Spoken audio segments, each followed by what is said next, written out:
சந்தோஷமாக இருக்கீங்களா? நீங்கள் சந்தோஷமாக இருக்கீங்களா? நல்லா யோசித்து பாருங்கள். உங்களுடைய மனதை சிந்தித்து பாருங்கள். நான் சந்தோஷமாக இருக்கேனா? உண்மையாக மகிழ்ச்சியாக இருக்கேனா? அல்லது கவலை, துக்கம், பயம் அப்படி இருக்கிறேன்னா? உங்களுடைய இதயத்தில் கை வச்சு கொஞ்சம் ஒரு நிமிஷம் அப்படி யோசித்து பாருங்கள். நிறைய பேர் சந்தோஷமாக இல்லை. ஏதோ ஒரு பிரச்சனை ஓடிக்கிட்டே இருக்குது, மனசில் சிந்தனை ஓடிக்கிட்டே இருக்குது, ஒரு கவலை. அப்படி இருந்தால் உங்களுக்கு அப்படியே வியாதிப்பட்ட மாதிரி, பலவீனப்பட்ட மாதிரி, சோர்வாகவே இருப்பீங்க. நீங்கள் சந்தோஷமாக இருக்கணும். அதுக்கு தான் ஆண்டவர் பேசுகிறாரு. தினந்தோறும் உங்கள் கூட நடந்து உங்கள்கிட்ட பேசி ஏன் உற்சாகப்படுத்துகிறாரு? என் பிள்ளைங்க சந்தோஷமாக இருக்கணும். உலகம் அப்படி தான், பாடு உபத்திரம் நிறைஞ்சது தான். அதுக்கு மத்தியில் நம்ம சந்தோஷமாக இருக்க முடியும்.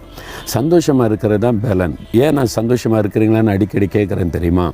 பாருங்கள், நெகேமியா 8:10 கர்த்தருக்குள் மகிழ்ச்சியாக இருப்பதே உங்களுக்கு பலன். உங்களுடைய பலனே அதுதான், நம்முடைய பலனே அதுதான். நம்முடைய சந்தோஷத்தை கெடுக்க தான் பிசாசு முயற்சி பண்ணுவான். இப்போ நான் அதை அறிந்து கொண்டேன். ஆரம்பத்தில் அடிக்கடி சோர்ந்து போயிடுவேன். அப்புறம் ஆண்டவர் கற்றுக் கொடுத்தார், உன் சந்தோஷத்தை கெடுக்கிறதா பிசாசு திட்டம்.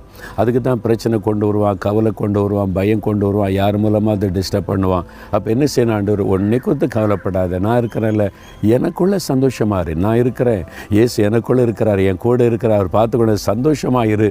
அதுதான் உனக்கு பலன். நம்ம சந்தோஷமாக இருந்தால் பிசாசு வெட்கப்பட்டுருவான், ஓடி போயிடுவான். இவனை துக்கப்படுத்தணும்னு நினச்சேன், இவனை பயப்படுத்தணும்னு நினச்சா இப்போவும் சந்தோஷமாக இருக்கானே, இயேசு அவனை சந்தோஷமாக வச்சுருக்கிறாரு, அது பிசாசை வெட்கப்படுத்தும். அது உங்களுக்கு பலனாக இருக்கும். அதனால தான் கர்த்தருக்குள்ளே எப்பவும் சந்தோஷமாக இருங்கன்னு ஆண்டவர் சொல்லியிருக்கிறார்.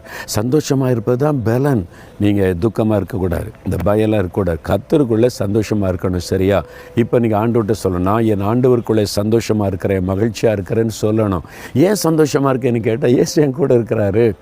பிரச்சனை இருக்கலாம், போராட்டம் இருக்கலாம், ஆனால் எல்லாத்தையும் ஜெயித்த உயிர்த்தெழுந்த இயேசு, உயிரோடு இருக்கிற ஆண்டவர் என் கூட இருக்கிறார்ல, அதான் எனக்கு சந்தோஷம்னு நீங்கள் சொல்லணும். சரியா?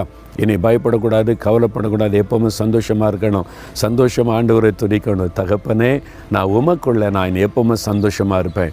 இந்த கவலை, பயம், சோர்வுக்கு நான் இடம் கொடுக்க மாட்டேன். சாத்தானே, என் சந்தோஷத்தை உன்னால் கெடுக்க முடியாது. இயேசு என் கூட இருக்கிறாரு. நான் இயேசுக்குள்ளே சந்தோஷமாகவே இருப்பேன். ஆமென்.